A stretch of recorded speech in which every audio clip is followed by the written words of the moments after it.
think about it.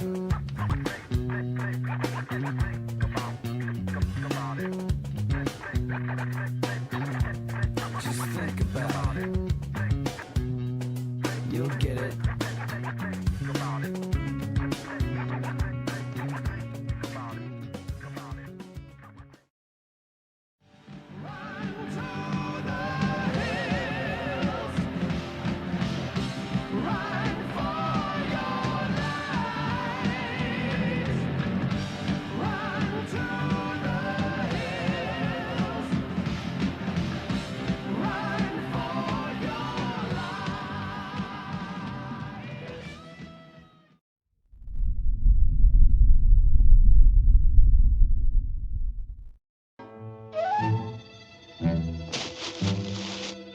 Quote, if you tell him a lie, don't tell a little one, tell a big one, unquote.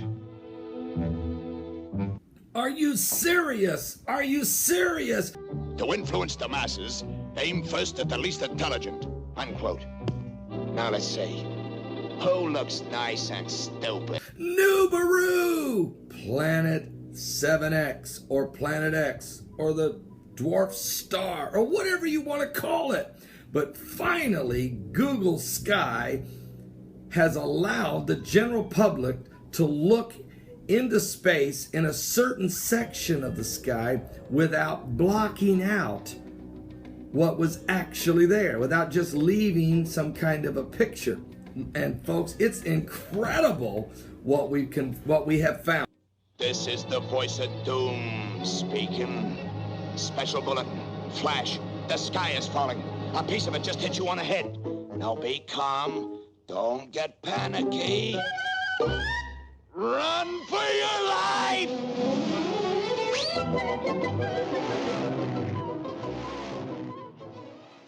Gil Brazard actually, and you can find his YouTube channel. It's actually, I think, called Planet 7X. Okay, Planet 7X. And the reason he calls it that is he wants to be sure people understand that the Nibiru or Planet X, it's the same thing, 7X, same thing.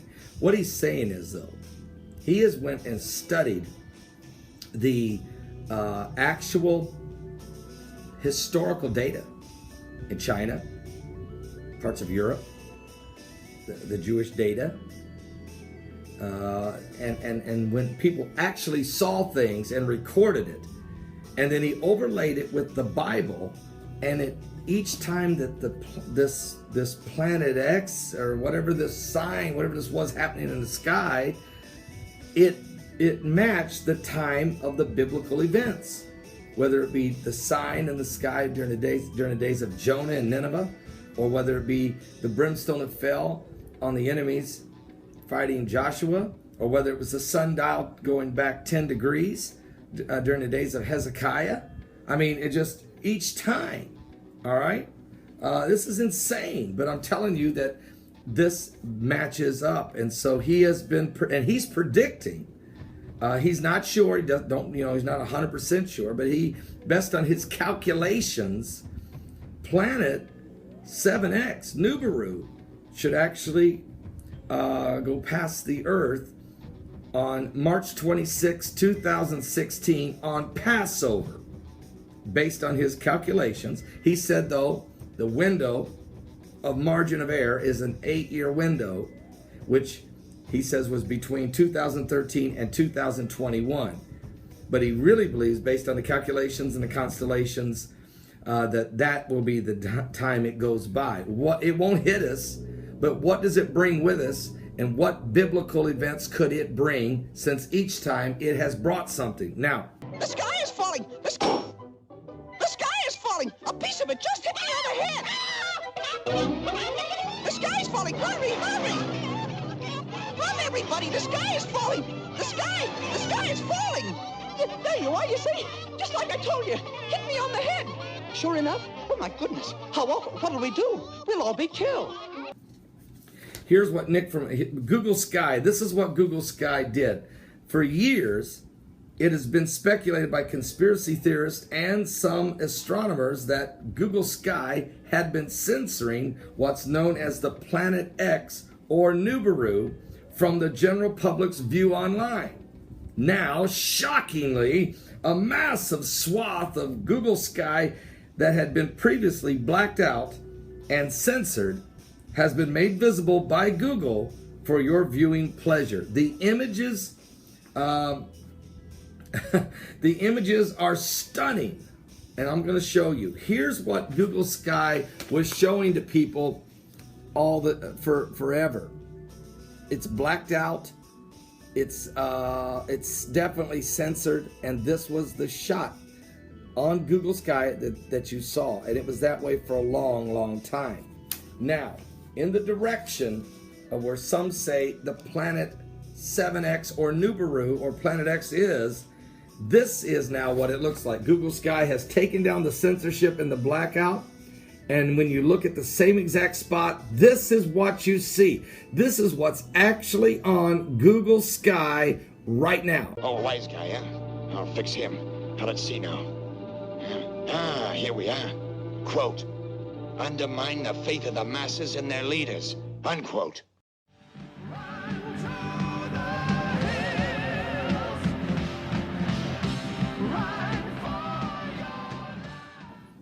That's a whole lot different than this. Same exact area in space. We go from that to this.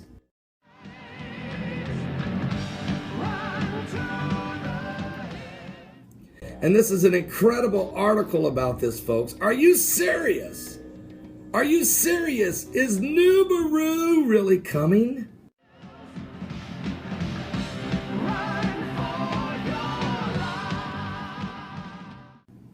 Is planet 7X? Is this a dwarf star?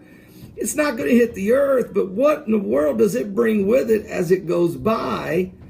And is it? But even is it? I mean, I don't know. You're looking at are you serious? I'm just preaching about the end times and the coming apocalypse. I don't know.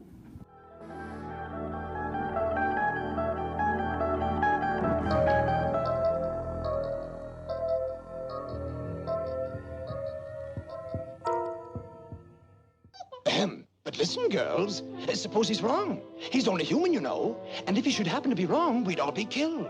But I do keep an open mind and a realization that there are scientific calculations. There are astronomers. There are those that are...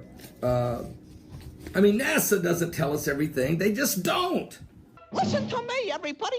I'm your new leader. I'm going to save your lives. I'm going to tell you what to do. Of course, go to Google Sky and find this very shot that's now being seen and check it out. This was released last night again. Don't listen to that pipsqueak. The sky isn't falling. I tell you, there's two falling. And I tell you it isn't. There's two. All right.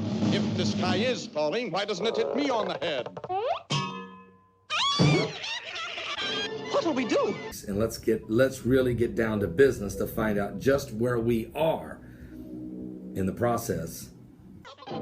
Run to the cave. Oh, yeah, that's it, to the cave. To the cave. Out the gate. Hurry.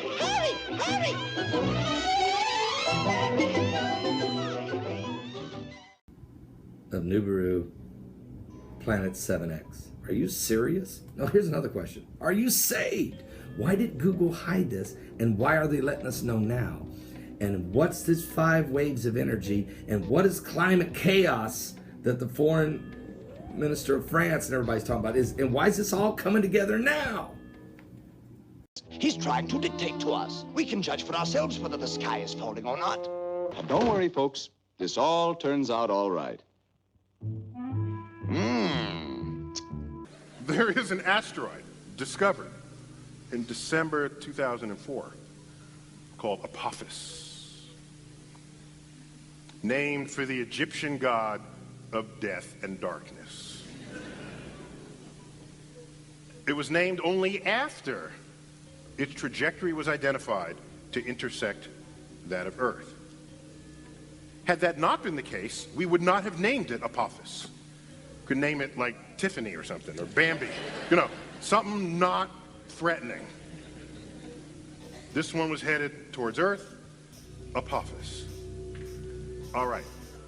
Once you discover an asteroid, you got to wait a little while to get enough of a segment of its orbit to calculate what the full orbit will be to know if it will come in harm's way.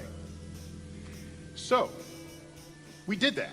We, the community. I wasn't the one. We got peeps who do this, okay? So, we get the orbit. Turns out,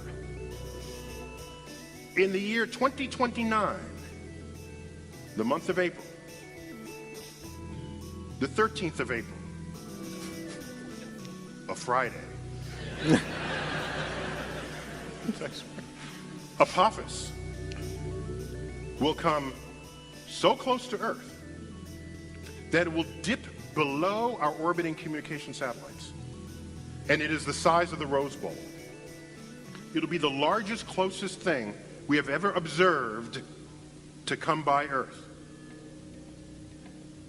Now, of course, a much bigger asteroid took out the dinosaurs, but we weren't around at the time. So this is in the era of observing the cosmos with technology.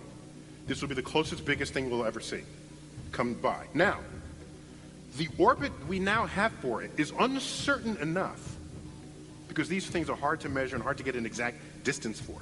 The orbit is uncertain enough, so we cannot tell you exactly where that trajectory will be. We know it won't hit Earth. We know it'll be closer than the orbiting satellites. There is a range, a 600-mile zone. We call it the keyhole. If the asteroid goes through the middle of that keyhole, it will hit the Earth 13 years later. It will hit the Earth. 500 kilometers due west of Santa Monica. So it doesn't matter where it goes through that keyhole. Now, that's if it goes through the center. If it goes through other places within that keyhole, then the contact point shifts further into the Pacific or closer towards Las North Vegas America. Or something, yeah. Yes. Okay?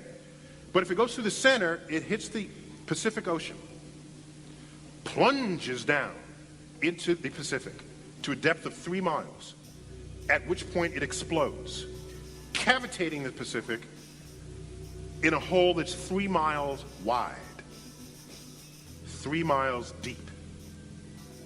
That will send a tsunami wave outward from that location. That's 50 feet high, 5 stories. Oceans don't like having holes in them. So, this 3 mile high wall does what? You say that so timidly, sir. Collapses. It's a 3 mile high wall of water. Thank you. Falls back into the hole, sloshing against itself with such ferocity that it rises high into the atmosphere and falls back down to the ocean, cavitating the ocean again.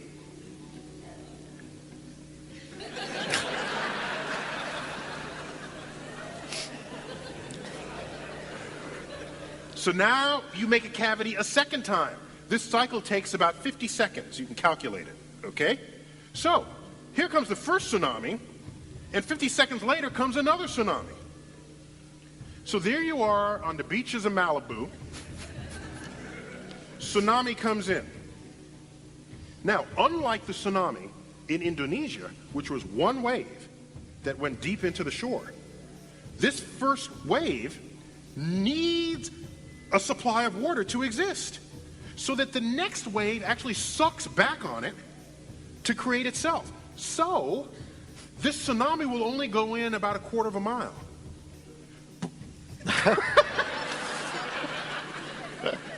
We have the sound effects person in the upper row there. So it only goes in a quarter mile before it gets sucked back out for the next wave to come. Here's the problem. Whatever was there on the coastline is now brought back out to sea. And the next tsunami brings it back to the shore. All the $1 million homes in Malibu, they get taken out to the sea and then back. But this time they're in a slightly different shape, okay? And so what happens is all the artificial stuff, all the houses, the factories, they get churned into this ablative force that sandblasts the entire west coast of North America clean. So have a nice day for that. But this big school. So I'm sorry, I said 13 years after 2020. I misspoke. It's April 13th, 2029, and if it threads the keel, it will hit Earth April 13th, 2036. So it's a 7 year. Hey, wait a minute. This isn't right. That's not the way it ends in my book. Oh, yeah? Don't believe everything you read, brother.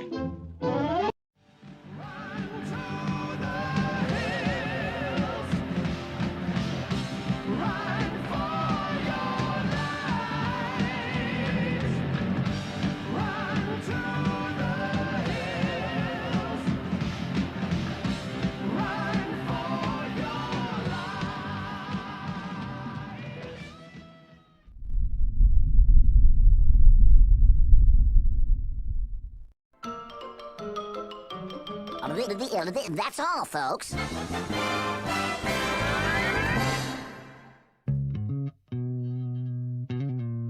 Just think about it.